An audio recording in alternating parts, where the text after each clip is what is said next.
ಬುನಾದಿ ಸಾಕ್ಷರತೆ ಮತ್ತು ಸಂಖ್ಯಾಜ್ಞಾನದ ಬಗ್ಗೆ ನೋಡೋಣ. ಜನವರಿ ತಿಂಗಳಿನ 2 ಥೀಮ್ಗಳು ಈ ರೀತಿ ಇವೆ. ಈ 2 ಥೀಮ್ಗಳಲ್ಲಿರುವ ಕಲಿಕಾ ಫಲಗಳಿಗೆ ಸಂಬಂಧಿಸಿದಂತೆ 8ರಿಂದ 10 ಹೆಡ್ಡಿಂಗ್ಗಳನ್ನಾಗಿ ಮಾಡಿ ಮಕ್ಕಳಿಗೆ ಅಭ್ಯಾಸ ಹಾಳೆಗಳನ್ನು ಕೊಡಬಹುದು. ಇಲ್ಲಿ ಥೀಮ್ 1ರ ಪ್ರಕಾರ ಚಿತ್ರಗಳನ್ನು ಬಳಸಿಕೊಂಡು ವಿನ್ಯಾಸದ ಪುನರಾವರ್ತನೆ ಮಾಡುವುದು. ಅಂದರೆ ನೀಡಿರುವ ವಿನ್ಯಾಸಗಳಲ್ಲಿ ಮುಂದಿನ ಚಿತ್ರಕ್ಕೆ ಈ ರೀತಿ ವೃತ್ತ ಹಾಕೋದು.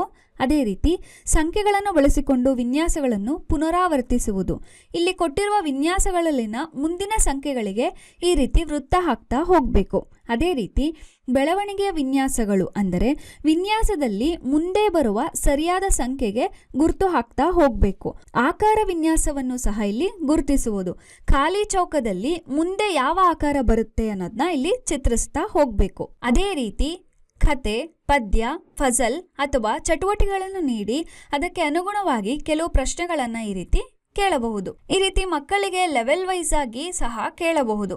ಲೆವೆಲ್ 1 ಅಂದರೆ ಈಸಿ ಲೆವೆಲ್, ಲೆವೆಲ್ 2 ಅಂದರೆ ಮೀಡಿಯಂ ಹಾಗೂ ಲೆವೆಲ್ 3 ಅಂದರೆ ಹಾರ್ಡ್ ಲೆವೆಲ್ ಆಗಿ 3 ಹಂತಗಳನ್ನಾಗಿ ಕೇಳಬಹುದು. ಅದರಂತೆಯೇ ಘನಗಳಿಗೆ ಸಂಬಂಧಪಟ್ಟಂತೆ ಈ ರೀತಿ 3 ಲೆವೆಲ್ಗಳು, ವಿನ್ಯಾಸಕ್ಕೆ ಸಂಬಂಧಪಟ್ಟಂತೆ ಈ ರೀತಿ 3 ಲೆವೆಲ್ಗಳನ್ನ ನೋಡ್ತಾ ಹೋಗ್ತಿದ್ದೀವಿ. ಧನ್ಯವಾದಗಳು.